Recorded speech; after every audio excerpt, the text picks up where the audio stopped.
damos honra, Señor, porque tú estás en medio de este pueblo.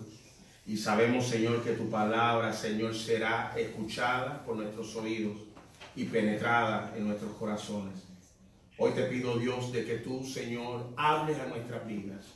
Que tu Espíritu Santo penetre en nuestros corazones, que salgamos de este lugar, no como entramos, Señor, sino que seamos acciones, que tomemos acción por medio de tu palabra y que pongamos nuestra fe en acción. Gracias te damos en Cristo Jesús.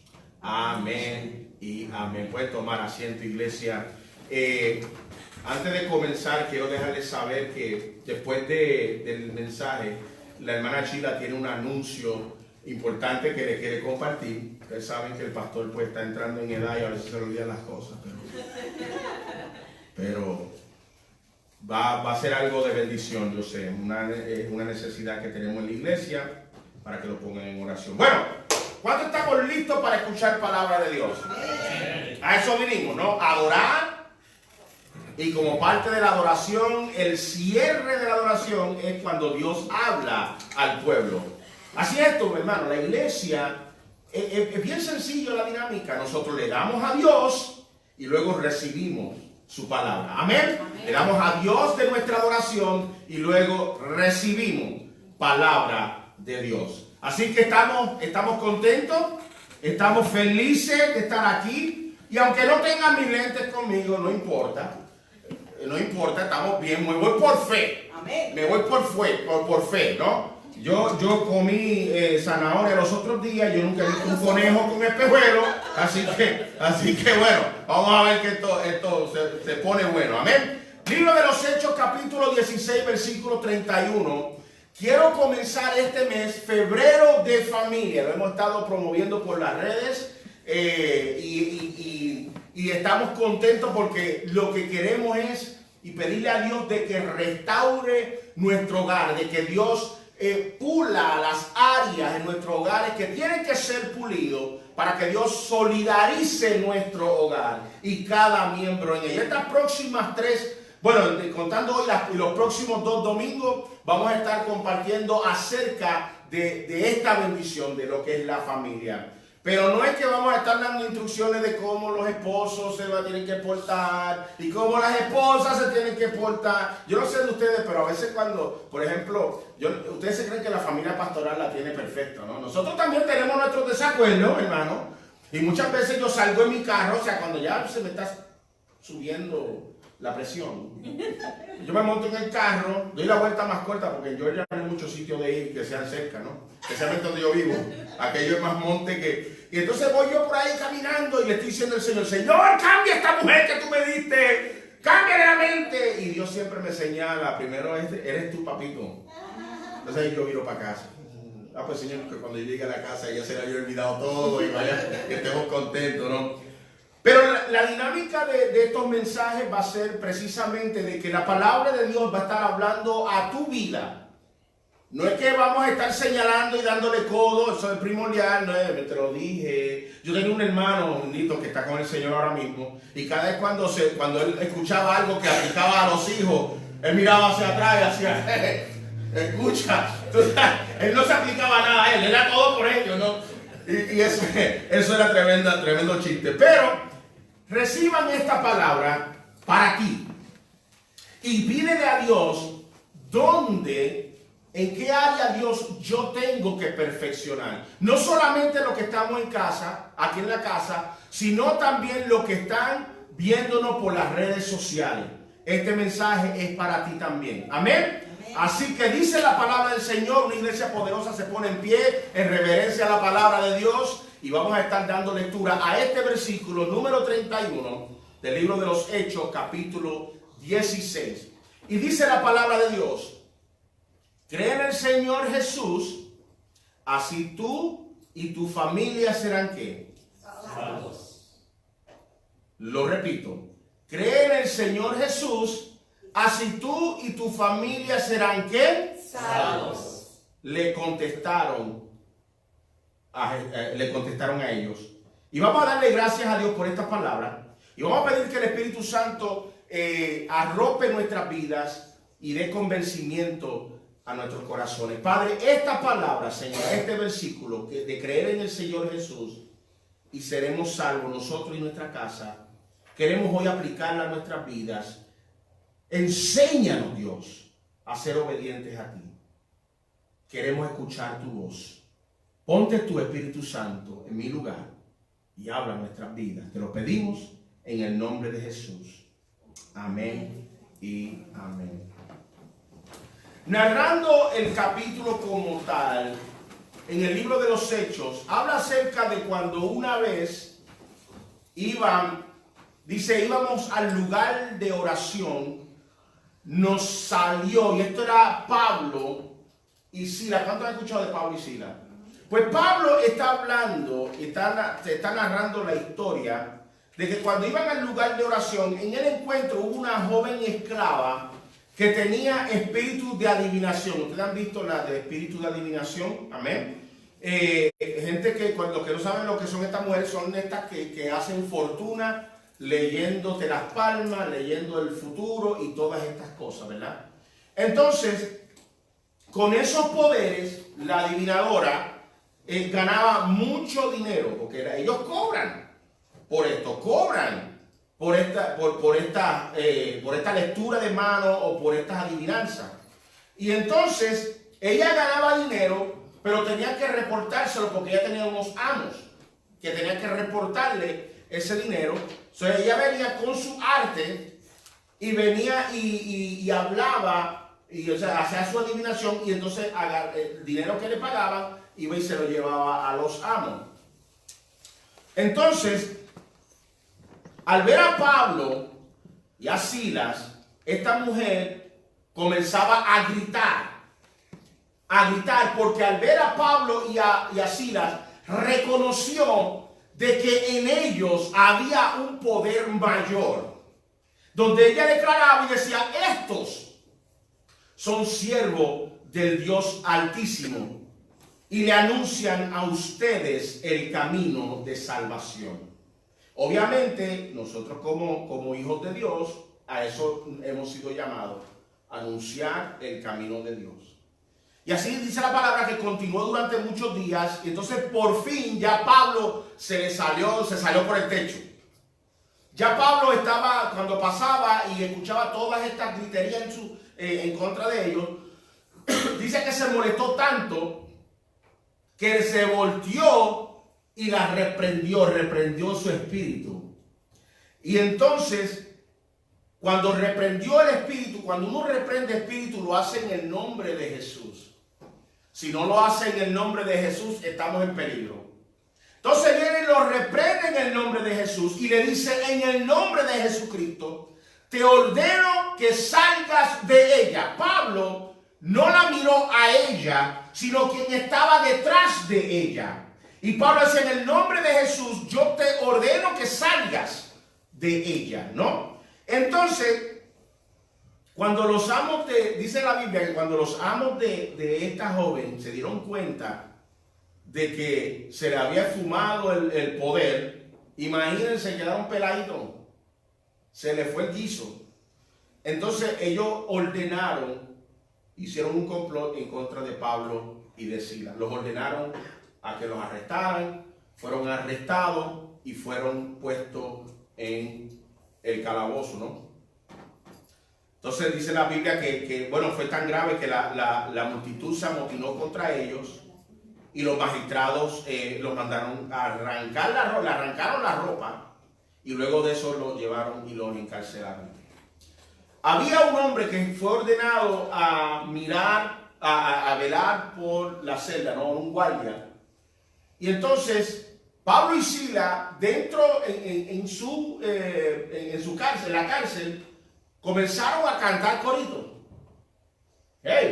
Comenzaron a cantar coritos, ¿no? Dice la Biblia que donde está el Espíritu de Dios, hay libertad. Amén. Aún estando en la cárcel, el Espíritu de Dios estaba y hubo libertad, ¿no? Entonces dice que a medianoche Pablo y Silas se pusieron a orar, se pusieron a cantar himnos a Dios, y los otros presos estaban escuchando. Entonces dice que de repente se produjo un terremoto tan y tan fuerte que la cárcel se estremeció hasta sus cimientos, dice la palabra. Y dice que al instante las puertas se abrieron. Se abrieron las puertas. Entonces los presos se les soltaron las cadenas. El carcelero estaba durmiendo. El carcelero despierta y obviamente cuando ve las puertas abiertas antes de entrar, ya sabía de que estaba metido en un problema. El carcelero ya estaba preparándose para quitarse él mismo la vida. Y Pablo le grita desde adentro, no te hagas daño, no te hagas daño, porque todos estamos aquí. Nadie se escapó. Todos estamos aquí. Ellos pudieron haberse ido todos, pero eso no fue la orden de Dios. Pablo sabía de que había un límite. No era él de romper la ley, de escaparse de la cárcel. Él honró a Dios y dirigió a aquella multitud a que honraran a Dios y se quedaran puestos donde estaban. Y luego de ahí, luego de eso, cuando el carcelero ve, o sea, el carcelero ve que todos estaban presos, que todos estaban allí, entonces se dio cuenta de que el mismo Pablo le salvó la vida. Entonces le preguntan, ¿qué tengo que hacer para ser salvo? La gran pregunta que mucha gente tiene. ¿Qué tengo que hacer para ser salvo?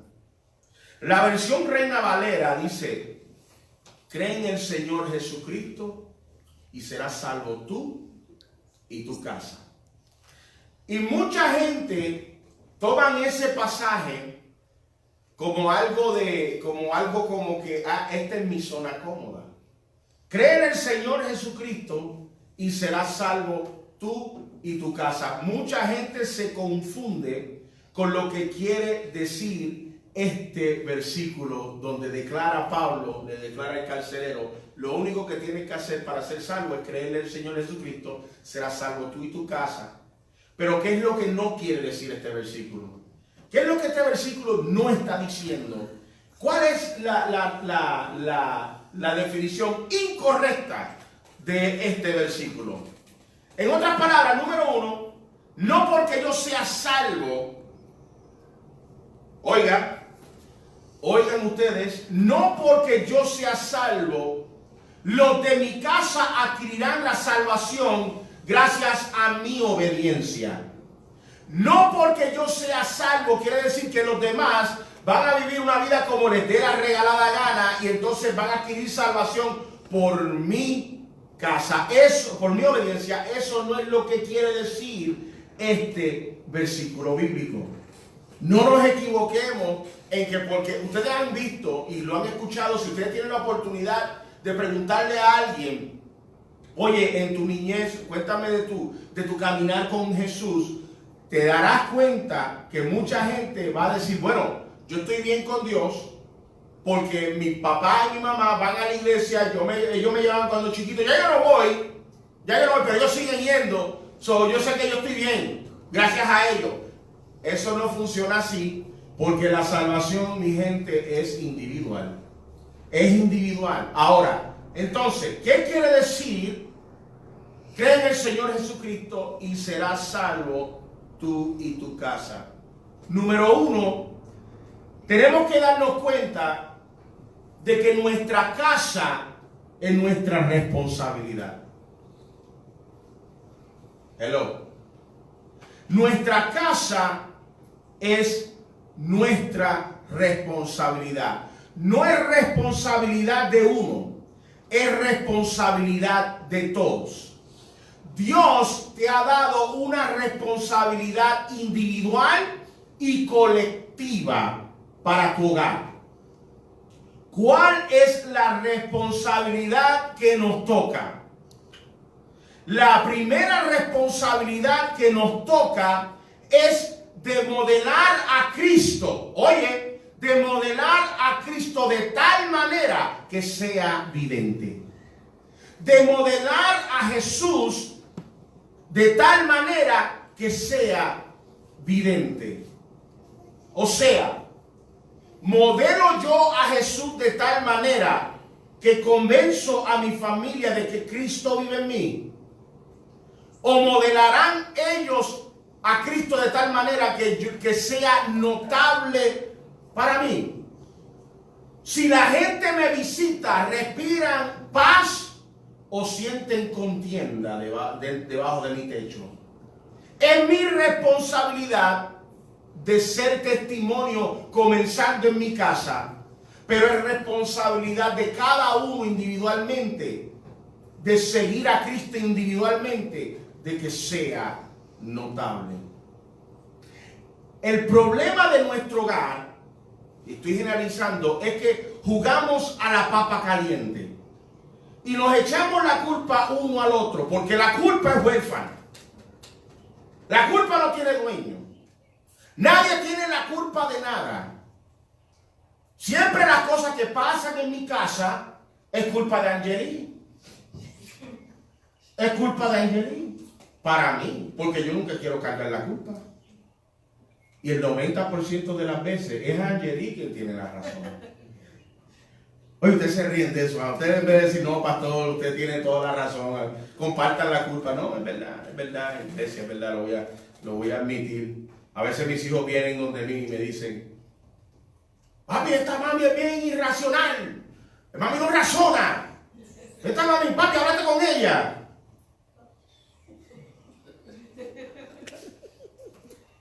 Negativo.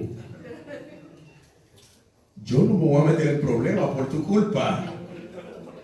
Yo comparto mi habitación con esta mujer y yo quiero asegurarme de despertar mañana. Sí, hermano, dormir en una cama fría está pésimo y el sofá de mi casa no es muy cómodo. Así que damos gracias a Dios porque me enseñó a ser obediente, ¿no? Entonces, queremos modelar a Cristo de tal manera de que sea vidente. Mucha gente que se convierten al Evangelio, lamentablemente lo que hacen es dar mal ejemplo. Hay algo que suena por ahí que no me está dejando enfocarme. ¿Quién lo tiene? ¿Quién lo tiene? Es que yo tengo ADHD. ¿Sabes? Entonces, esta cosa en la que estoy malo. Mucha gente se convierte y lo que hace es que dan mal ejemplo. Yo he visto casos, iglesia, de que cuando la familia se une en un vínculo mundano, ¿verdad? O sea que ninguno, ni la novia ni el novio le sirven al Señor. Quizás se conocieron en un club y entonces de ahí pues quisieron formar una familia. Fueron a la corte y después no sé, hicieron un revolú, pero Dios no estaba en el asunto, póngalo ahí. Luego están viviendo su vida, tienen su par de hijos y viven una vida rutinaria. Luego, normalmente, es la mayoría del %, la mujer es la primera que accede a entregarle su corazón a Jesús. Los hombres tendemos a ser un poco más duro en eso. Entonces, pero viene la esposa de un momento a otro, visita la iglesia. Al visitar la iglesia, entonces le entrega su vida al Señor. En vez de modelar a Cristo y hacerlo transicional, entonces agarró un martillo espiritual y le está entrando a marronazo a todos los de la familia. Entonces lo que hace ya la casa, ya están diciendo, espérate, yo me casé con fulana, ahora llega una guardia penal. Ahora de verdad que entonces, cuidado, su madre ahora está hecho una aleluya. Papi, mami está bien fanática. ¿Qué hacemos? Ya no nos deja ir a la fiesta. Antes nos dejaba, ya no nos deja. No se preocupen, eso se le quita ya mismo. Ya mismo eso es una fiebre que le da. Y entonces están dando mal ejemplo porque comienzan a juzgar a su familia. Comienzan a hacer el papel del Espíritu Santo. Y comienzan a... No. Eso son imágenes. Ya, quítame eso de la casa ya. Pero tú fuiste que lo pusiste. No. Tenemos que... ni te pintes, ni te pongas pantalones, hija mía. No te pongas nada de eso es del diablo. Y entonces lo que está causando es una tensión en la propia casa. El Cristo que yo le sirvo no opera así. El Cristo que yo le sirvo opera de que va a transicionar poco a poco de tal forma de que tu corazón espiritual va a ver, de que hay algo en ti que ya sobresale, de que ya no eres tú y está cambiando tu identidad a la identidad de Él. ¿Me captaron? ¿Captaron todo eso? Porque ya se me olvidó lo que dije. El Cristo que yo le sirvo no es un Cristo que va a venir a amarronarte, a prohibirte nada.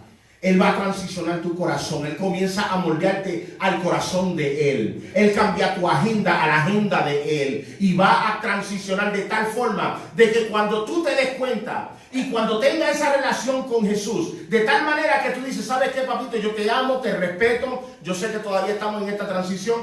Yo amo al Señor ahora, pero yo sigo siendo tu esposa, sigo siendo tu esposo. Yo voy a seguir honrando esta casa, pero respétame mi tiempo con Dios. Respétame, es lo único que te pido, es que respete mi tiempo con Dios. Y cuando comienzan a enamorar, a conectarse con Jesús y comienzan a enamorarse de Jesús, va a ser tan y tan evidente que los demás de la casa lo van a ver y van a decir, bueno, espérate, mami antes siempre tenía coraje, ahora se ríe más, la comida sabe mejor, gloria a Dios. Yo quiero a ese Cristo que ella está modelando. Yo quiero ir a la iglesia que ella está yendo. Yo quiero ir a ese lugar que ella está yendo.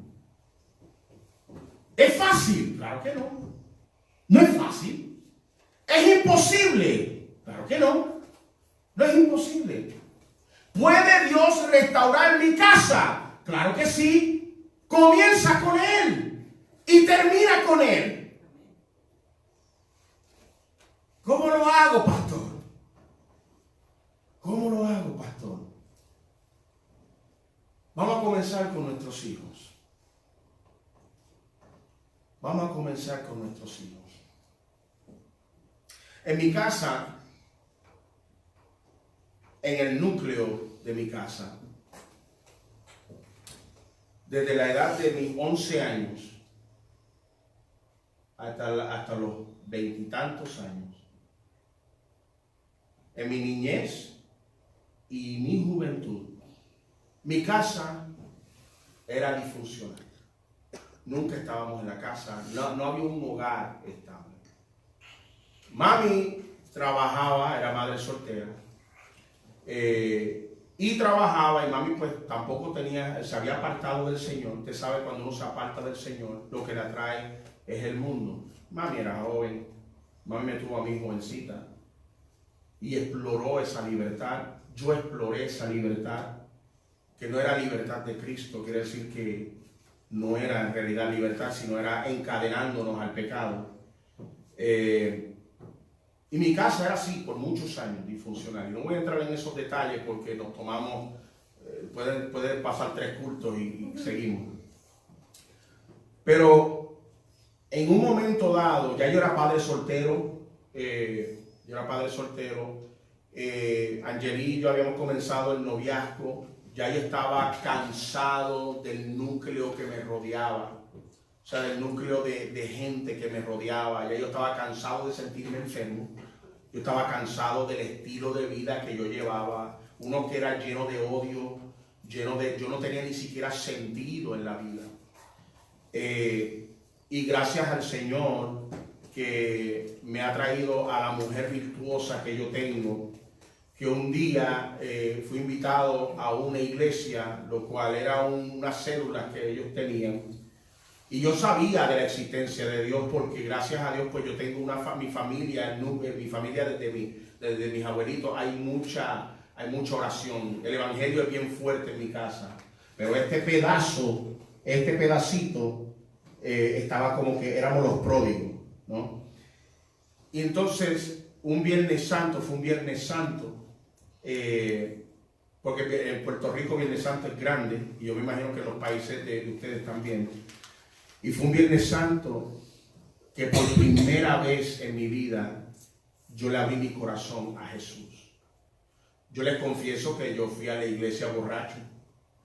yo fui a la iglesia borracho y porque yo quería probar algo que verdaderamente me hizo quedar mal. Yo tenía problemas de alcohol, claro que sí. Pero lo más increíble de todo esto fue el amor de la gente que rodeaba, que me aceptaron así como yo era. Les garantizo que en el momento ya que Dios terminó de hablar, la embriaguez que yo cargaba se había ido. No había ni residuo, ni el sabor ese de alcohol que le queda a uno, nada. Cristo hizo la limpieza. Y fue ese día que yo le dije sí al Señor. En el transcurso ya mami estaba viendo el cambio. Porque que siempre tenía coraje y nunca estaba en la casa y no le tenía respeto a nada ni a nadie, y ahí estaba en casa metido. Yo había dejado las malas costumbres. Todos los domingos yo me levantaba y me vestía y me iba a buscar a Angelino, íbamos para la iglesia, luego yo regresaba a mi casa. Y eso era notable. Y mi mamá quiso saber qué iglesia era responsable por el cambio de este muchacho, que tanta rebeldía tenía en su vida. Y llegó, ya yo estaba en la música, ya yo estaba predicando. Y fue ese el comienzo del caminar de ella. Porque mi mamá tampoco era fácil. Si tú la ves ahora a quien ella era antes, una mujer que no sonreía para nada, una mujer que se estacionaba, ella visitaba la iglesia y se parqueaba en el último banquito de atrás, y antes de que terminaran de orar, ya ella estaba montada en el carro para irse porque no quería saludar a nadie. Ahora, miren cómo es Dios. Ahora, hoy, ella y su esposo, los dos en su iglesia son mujeres. Ellos trabajan con gente. Ellos se dan, así mismo, quien hace esta transformación la hace Dios, pero comienza con una obediencia y comienza con un buen testimonio. Y si yo no doy ese testimonio, mami quizás nunca se hubiera acercado a Cristo. Si yo hubiera sido de los que iba a casa, mami, tú tienes que dejar esta costumbre ya, estas son cosas del diablo, mami nunca se hubiera enfocado en el Señor, sino que mi oración fue: Dios, de aquí en adelante mi enfoque serás tú. Y que sea evidente el impacto. Yo no quiero ser una estadística como los demás. Yo quiero ser un impacto y quiero ser diferente para ti. Y Dios honró mi oración. Y hoy puedo decir que mi familia, mi mamá, es una mujer que ella no teme en hablar, en predicar el evangelio. No teme en hablar la verdad. Aunque la critiquen, a ella no le importa. Su enfoque es Cristo. Y al cielo vamos a ir. ¿Cómo puedo hacer esto, pastor? Escucha bien este consejo y con esto cierro, iglesia. Porque Dios es bueno. Dios es bueno. Miren, hay una palabra en Deuteronomio capítulo 6, versículos del 6 al 7. Perdón. Dice: grábate en el corazón estas palabras que hoy te mando. Padres, este es para ti. Incúlcaselas continuamente a tus hijos. Háblales de ellas cuando estés en tu casa y cuando vayas por el camino, cuando te acuestes y cuando te levantes. En todo momento, incúlcale la palabra de Dios a tus hijos. Mi hija pequeña, todos mis hijos, gracias a Dios, aman al Señor. Aman al Señor. La mayor mía está sirviendo en ministerio de jóvenes también, salió a su papá. Las otras dos tienen ese corazón de servir también. Y últimamente la chiquita que esa es bien expresiva. Que ahora se me está viendo, te amo, espero que estés mejor. Pero últimamente ella viene y dice: papi, ustedes saben que nosotros tenemos la aplicación de los versículos diarios de la Biblia. Y me encanta cuando me dice: papi, leí el versículo de hoy y no entendí nada. no entendí nada. Ahí uno tiene que detener lo que está haciendo y sentarse con ellos y decirle: ven acá, vamos a ver, léelo de nuevo. Y ella lo lee. Yo no le digo lo que quiere decir, yo le enseño a que ella aprenda a escudriñar la palabra. Digo: léelo de nuevo. ¿Qué te habló ahora? Todavía nada. Ok, divídelo en parte. Divídelo en parte. Pon los verbos hacia un lado y mira a ver qué acción estás tomando ahí. Háblalo por parte. Detente ahí. ¿Qué te quiere decir hasta ahora? O sea, esa dinámica. Hasta que lo entiende. Hasta que lo entiende. Y muchas veces a ella le da un mensaje diferente que el que me da a mí. Y son dos mensajes válidos. Porque la palabra es viva. Y sin que tú te des cuenta, le está hablando al corazón de tu hijo, diferente al tuyo. Porque la necesidad de tu hijo es diferente al tuyo. Padres, nuestra responsabilidad es de inculcar la palabra a nuestros hijos para que sea aceptada por nuestros hijos. Entre nosotros tiene que también ser inculcada. Mi esposa y yo oramos todas las noches desde nuestra habitación para cerrar nuestra noche, para ungir a nuestros hijos, para ungir nuestra casa. Si no hacemos eso, entonces queremos a Dios hacia el lado y no en el centro de mi hogar. Si Dios no está en el centro de nuestros hogares, entonces estamos perdiendo la batalla. Yo no sé qué dinámica tú usas en tu casa y no voy a estar pasando juicio por aquí porque esa no es mi función. Mi deber es traerte esta palabra. Y a lo mejor tu familia completa no está aquí, a lo mejor desearía. Hay más mensajes que vienen. Pero vamos a comenzar con nosotros. Con nosotros. Dios, ¿qué puedo hacer yo para que tu presencia sea evidente en mi vida? Y que cuando lleguen a su casa, ustedes hablen y compartan de este mensaje. Estos dos versículos bíblicos, ustedes lo analicen como familia y actúen en ella. No porque lo dijo el pastor, sino porque es su deseo de que su hogar eche fruto y de que cuando se entre a su hogar respire la presencia de Dios en tu hogar y que digan: oye, qué bueno es ir a la casa de fulano, esa familia cristocéntrica. De que va a haber diferencias de opinión, siempre los hay, pero lo primordial es que quien habita en la casa es el Rey de Reyes y Señor de Señores, quien tiene todo bajo control. ¿Cuántos reciben la palabra de Dios? Levanta la mano si Dios te habló en esta mañana. Ponte de pie, iglesia. Vamos a cerrar con una oración y luego vamos a cantar unos coritos, ¿le parece? Para cerrar esto en victoria. Amén.